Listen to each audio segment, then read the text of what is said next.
Good morning, friends. Again, I'm a very lucky person because each and every of my guests, I remind you, Iouri, Loutsenko, you know me by now.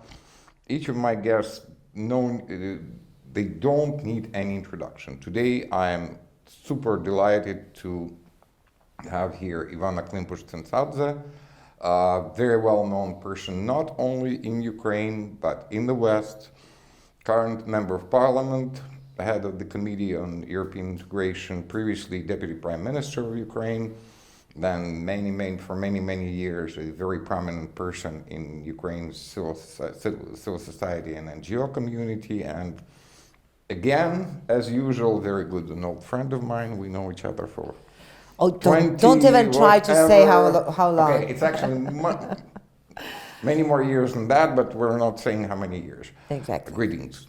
Thank you for having me. Yeah. As usual, our topic is very clear. We're talking about a very big, with some friends I use this word, with some friends I don't, some friends like it, some don't, but let's put it this way. We're talking about the biggest stunt, or sometimes we use the word fraud. For some of my American friends, it's a bit of a strong word, but I guess here we can use it. It's the biggest fraud in the history of United Nations, is the Russian Federation's presence in the UN that has no legal ground. Because Russian Federation is the only country in the world which there was no vote of General Assembly, there was nothing, they were not following any legal procedures that are prescribed by the UN Charter, and there is even no such country in the United Nations. There is still Soviet Union. And our logic is very simple, that Soviet Union was dissolved, and apart from Ukraine and Belarus, which were the founding members, and it was kind of Stalin's gift, he had different reasons obviously, but it worked for Ukraine and Belarus well. Apart from Ukraine and Belarus, Russian Federation, just like any other country of the former Soviet Union, had to apply from scratch. I mean, they had to go through the vote of the General Assembly, but this never happened. So, Ivanna, just share your thoughts about it. This is the first step, and the second step we'll have, or the second sort of semi-topic is, I'll share my thoughts, because you have an amazing international experience still in your NGO capacity as a Deputy Prime Minister for Foreign Affairs and International Affairs, and in your current capacity. So I'll share my sort of ideas of our team of Civic Hub, and obviously we'll hear yours. But the first one is, what do you think about this biggest fraud? Well, you see, obviously, Russian Federation has used the possibilities it had within the system of the UN. It's not only the seat of the USSR that was part of this so-called procedure of Russian Federation, calling itself the kind of continuation of the continuator or successor. Or successor of the USSR. Because I think that we have to also analyze very well what kind of bureaucrats that have been seated across the system of the UN agencies have been helping Russian Federation to actually conduct this fraud. Because it takes not exclusively, representations of the states to take the decision, but or accept something that has been happening, but actually bureaucracy. And I'm sure that if we dig into all this story really attentively and really carefully, we'll figure out that there were plenty of these agents from Russian Federation, including Russian nationals, but also of other nationalities, that have helped Russian Federation to pretend as if it's legal to just announce yourself as a successor of some state and become member of each of the organizations in the place of the dissolved one. So the thing is that even though we I think very rightly assume that Russian presence today in the Security Council, in the UN structures as such, is illegal, there is no real appetite at this particular moment to reconsider this, because for a number of reasons, and that takes courage. That takes also understanding that there could be a real kind of domino effect on many processes. Oh, absolutely. You know, Absolutely. If this is considered to be illegal and decided to be illegal, so then there is a big question mark on the legal consequences of any decisions that have been made by over 30 years and then so on. So there are question marks, and we have to understand. That's from my perspective, and we just have to understand what kind of challenge we're standing up against when we are trying to raise this issue. That even those countries that deem it inappropriate, the current behavior of Russian Federation, and totally in violation of the UN Charter, and totally in violation of all the accepted security infrastructure and so on, they also might be hesitant to raise this issue. So that's just for the ambition of the task and understanding and kind of a reality check for us, understanding what we're trying to shake while raising this question. You see, in fact, all of these arguments, our team is already working on them. Okay, number one, 3 comments. Number one is that it's actually the group that helped Russia to do this overnight sting, because it was done in 2 days. Mm-hmm. December 23rd and 24th, right before Christmas of 1991. It's actually a very, very tiny group of people, and we know them. Mm-hmm. Okay, and obviously we're not using the names, but we're aware exactly what happened now. We reconstructed the events very well, because basically we have 2 pieces of paper.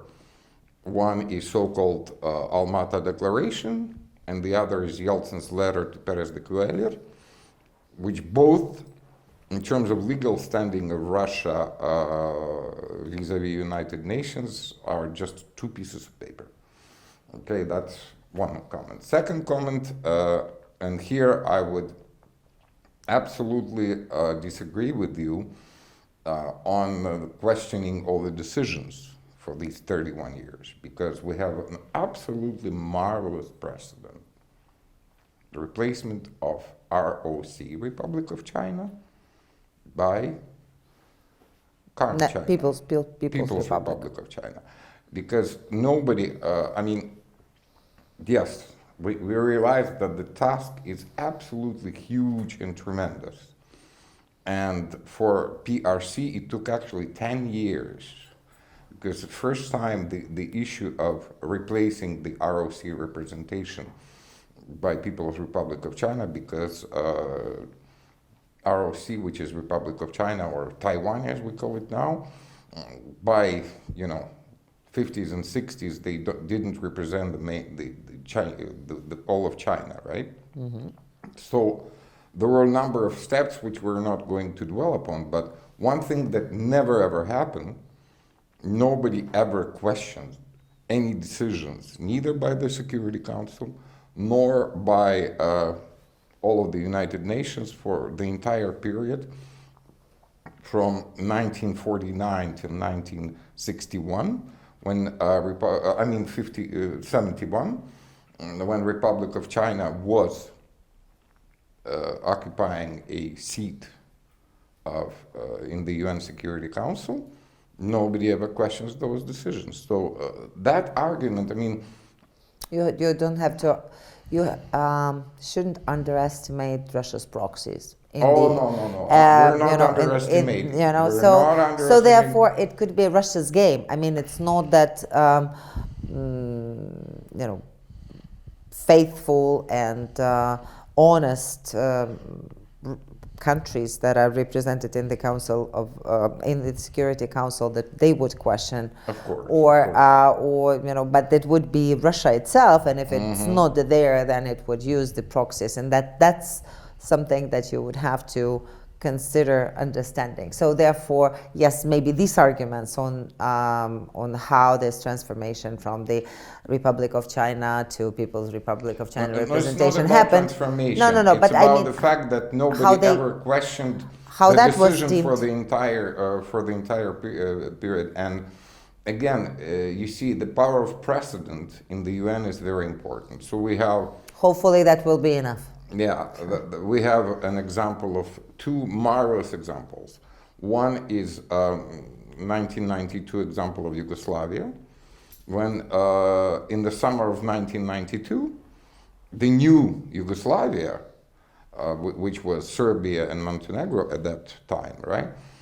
They tried to repeat Russian stint. And there was a special resolution of the United Nations saying no. You cannot simply rename yourself from SFRU to, new Yugoslavia, right? You have to apply from scratch. And the other marvelous example and a marvelous precedent is Czechoslovakia, 1993. Right. Nobody. Czechs could have claimed, no, we're now taking the seat. No. Again, they just simply went for a General Assembly vote, got 2/3, both Czech Republic and Slovakia. Yeah, unfortunately, this Russian trick was swallowed by the UN structures and other nations as well. Yeah, and we know, you see, we know who exactly helped them to do this trick, but also there is logic that at the moment there were two things. Number one, there was uncertainty, biggest nuclear stockpile, and the other was hope, because in the very, very few months after the collapse of the Soviet Union and ban of the Communist Party, in the community of nations there was hope that Russia will become a normal member. There was a big mistake in assuming that Russia can be democratized. Absolutely. And I really hope that right now many countries are doing their homework on lessons learned and understand that Russia, with its ambition, within its borders, within the system that is there, with the regime that is there and so on, cannot be democratized just as easily. Moreover, I think there are potentially other challenges for the world, of course. as well. What kind of Russia there will be after the hopefully, which we all count on, defeat of Russian Federation in this unprovoked aggression that it is carrying out against Ukraine. Well, then my second I would like to invite your opinion on my second question, because the logic that we are trying to use now is this. We're going to doing two parallel tracks. On the one hand, we'll try to simply question Russia's credentials in the Credential Committee. You understand? Yes. But this is not going to be easy, and it's not going to be done fast. But to do it properly, we think that our steps should be the following. First, we kind of raise awareness among many, many countries, especially those who are Putin first-stayers and Russia first-stayers, And our ultimate goal is the following, that we need to gather enough momentum for the UN to submit the issue to ICJ, International Court of Justice, which is a UN court. And then, obviously, as lawyers, they will say that no, Russia does not have a legal, because you see, we're trying to separate these two issues, because the issue of, if we succeed, then the issue of readmission or new admission, right? That would be a different story. So we're even trying to stay away from the current Russian atrocities and try to deal with in a purely legalistic manner.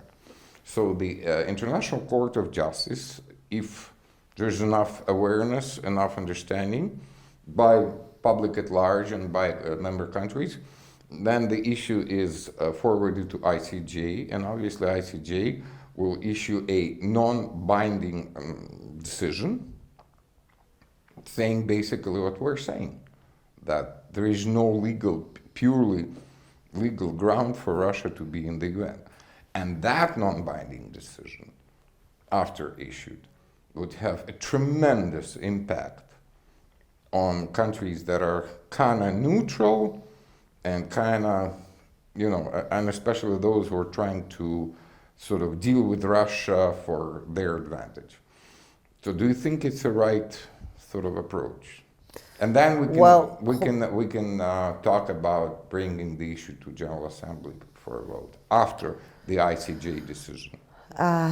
Obviously, public awareness and awareness, I think, also among the legal community, yes. and international lawyers community. I think it's important, and that would be very helpful. But also, I think we shouldn't underestimate, when we are talking about this, even legal decisions, the political will.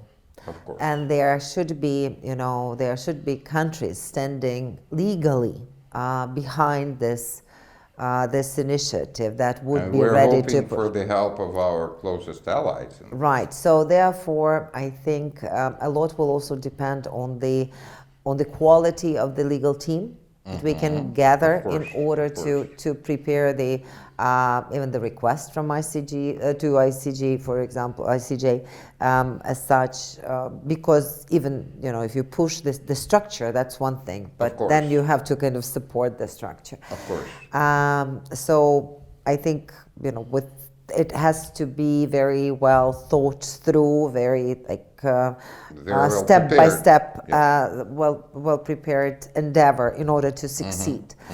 And I think that if we're talking about such fraud, such lie that has happened on the international scale, it's also about unprecedented responses when there is an unprecedented situation.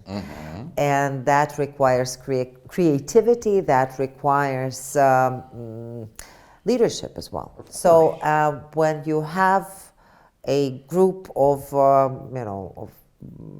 people from different countries that are standing behind this and that are willing to devote their time, their effort, and are making it a goal that will succeed. So I'm really sincerely wishing a group of people that are standing with you and that are trying to raise this issue and prepare the grounds for the ultimate decision of Russia being not recognized in the current state as a member of the UN, as an official legal member of the UN. I really wish all of you success, and I hope that there will be many politicians, many NGO activists, and many lawyers, legal specialists from across the world, not only from us, from Ukraine, that would join this. That's why we're talking to the best and brightest. I don't want to name names again as yet, but we do have commitment from one of the brightest legal minds in the world that are supporting our cause, and in due course we'll do a separate interview. We'll talk about them, and with them, and in fact This thing that a few months ago, when we started, our team of Civic Hub started to talk about this and go deeper and deeper and deeper into the issues, many people said, no, guys, you're crazy. You're crazy. You will never succeed. You're like a bunch of, crazy guys, right? And then the more documents we uncover, the more we reconstruct the events. And I mean, we talk to the really world-renowned people, lawyers, politicians, and they're also saying, guys, you have a cause. You have... But you see, Iouri, I think that some of the seemingly craziest ideas were happening because there were people who kind of looked in depth in this or that issue, and then it became a trend. I think that even for many, the idea of gender equality many years ago or decades ago seemed to be kind of unrealistic. Now we understand that this is a requirement in order to be successful as a society. Absolutely. So, moreover, I think one more track that you might want to explore in this approach of yours is a consequent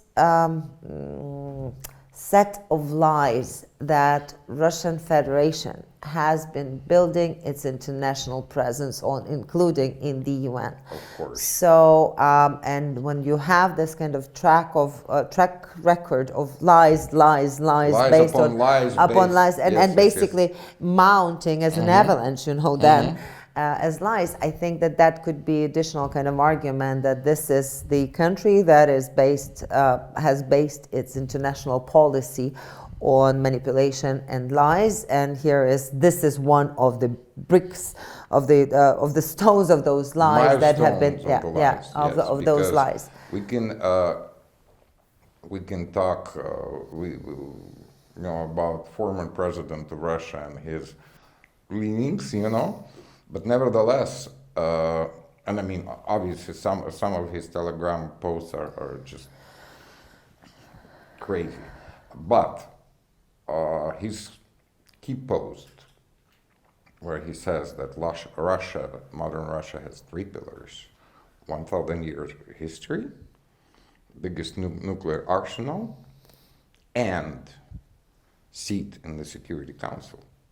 I mean, we have to take it seriously. And 2 of 3 are definitely lies. lies. Pure rubbish. Right. They don't have 1,000 years history. Exactly. And they are not true members of the Security Council. So And if we pull that cornerstone, two of three out, and in terms of their nuclear arsenal, again, nobody knows what condition it's in.